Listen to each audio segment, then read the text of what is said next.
Right guys, we've got our How to Train Like a Samurai series, and today we are working from Samurai Arms, Armour and the Tactics of Warfare. Now, crossing a river for... Oh, let me just get my pen. Crossing a river for samurai is very important. So here's the river. Now, what happens if you just cross a river, what will happen is they'll wait for 50% of you to get across, and then they'll attack from all different angles, and you'll all drown in here. This is an old tactic from Sun Tzu. So one of the tactics that happens is they break their army into different divisions. So they'll probably take a smaller, not a small force, but a smaller force. Say, I don't know, I'm guessing here 1/8 of the army or something, and they'll move it to a hill. This means that while you are going to try to fight these people, because you just see banners on the hill, they might even have more banners there, the rest of the army jump across the river quickly, and then they can then obviously, they then realise they've lost it, so they've got to cross the river, which means they can then cross the river. So most of the army will go this way. So this is a tactic to mislead you or whichever reverse, if you're doing it or they're doing it. The point here is anybody crossing a river needs to create a diversion, otherwise you'll just get massacred in the river. That's the problem. So Natori students, what I want you to do is look up in the Art of War the river crossing stuff, see if you can find it, and also have a look at this, draw this out, and just have a remember that there are 5 divisions and there are 5 ways for crossing 5 sections for crossing a river.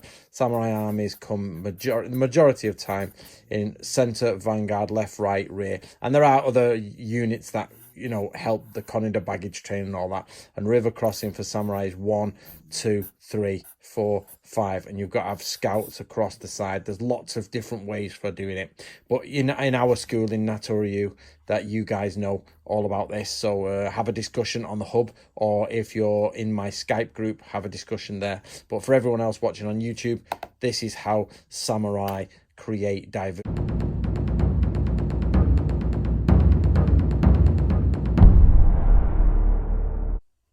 Right guys, we're on how to know if a samurai army is going to retreat, and we're in page 180.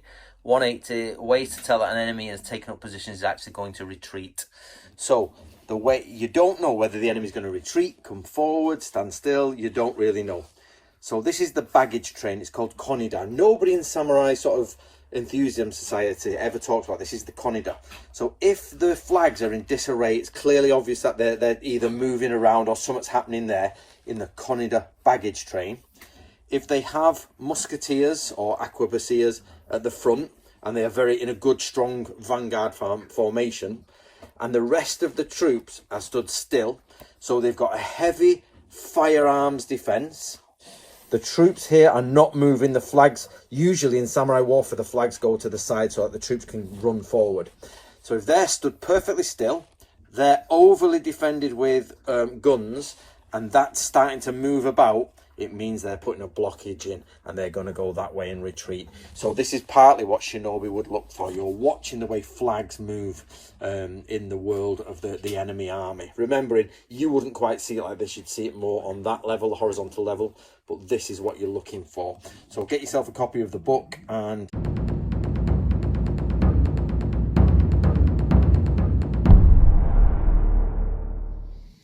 As always, guys, we are in the Book of Samurai, Book 2, and we are on page 182.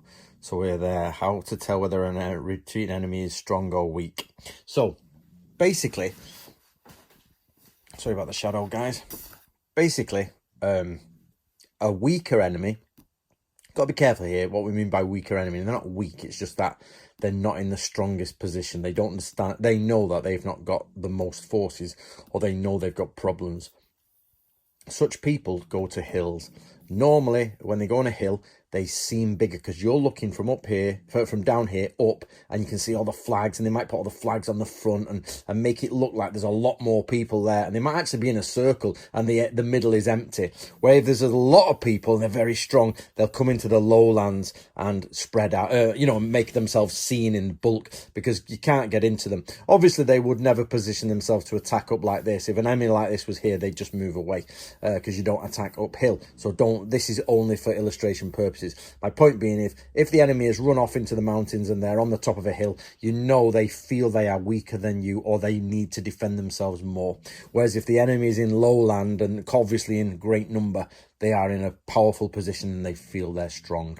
So for Nato Ryu people, what I want you to do is basically have a go at like drawing some mountains, have a go at lowlands, draw the enemy, have a go at some flags, and just understand the divide between getting up into the mountains and getting into the lowlands. And remember, this is just a stereotypical image. So Natori people, do a bit more detailed and show the land further away, the land here, and that the enemy are together there as a strong enemy, and off in the distance here, the enemy up the top of a hill are a weaker enemy. So do get yourself a copy of the book and join us on Natori Ryu Hub, and make sure all students should post their what they do on the hub and in the chat group.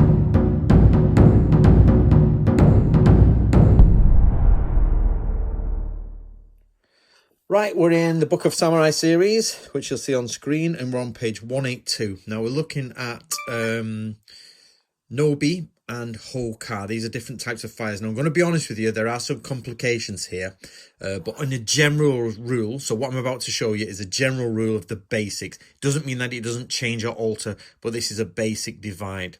But something you should learn as well is, you see the kanji for fire there? Sorry, my phone's going. You see the kanji for fire? No bi or he for fire, and hoka. Shows you the difference in Japanese, how it changes depending on the kanji that's before it. So let's have a look. The basics are, we have nobi, which is a field fire, and hoka, which is a signal fire. So commentators do talk about how hoka are meant to be on hilltops or visible, whereas nobi are similar to farmers burning fields, it says. So they're different types of fire. They both might be used for signaling, they both might be used for different reasons. There is a debate in the footnotes there in the book, but on the whole, just understand that it's hoka and nobi, and that they are slightly different. But we do know that nobi is about like more like a farmer's field, big burning, big field fires. So we'll go in the next few videos, we'll go into the different.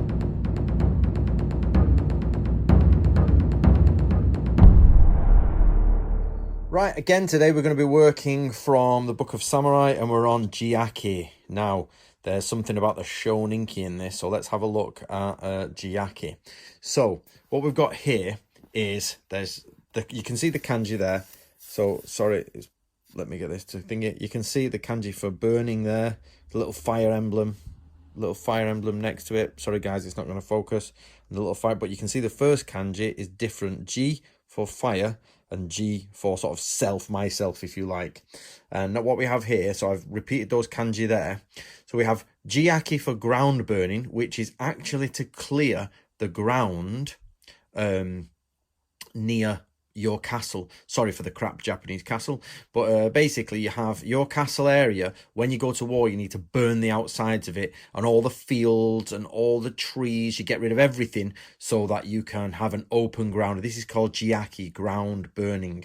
Then you get self-burning. This is the idea where you set purpose fires so that people think, we you know, they've put fire arrows in, and they go, I know, they're on fire, let's go. But you notice they're normally at separate places, and people are not running around. These are deceptive fires. They're just on the inside. They're just normal bonfires that you set up, and people think, they're on fire, invade, and it's a trap. So this is jiyaki and jiyaki. There is another type of jiyaki, but we'll go into that another time. So I hope you're enjoying that, guys. So, and remember, sorry, this actually comes into the shoninki with the dono-hi, which is the fire setting tool and the body warmer. So that when Isui sensei says let's do jiyaki, this is what he's talking about.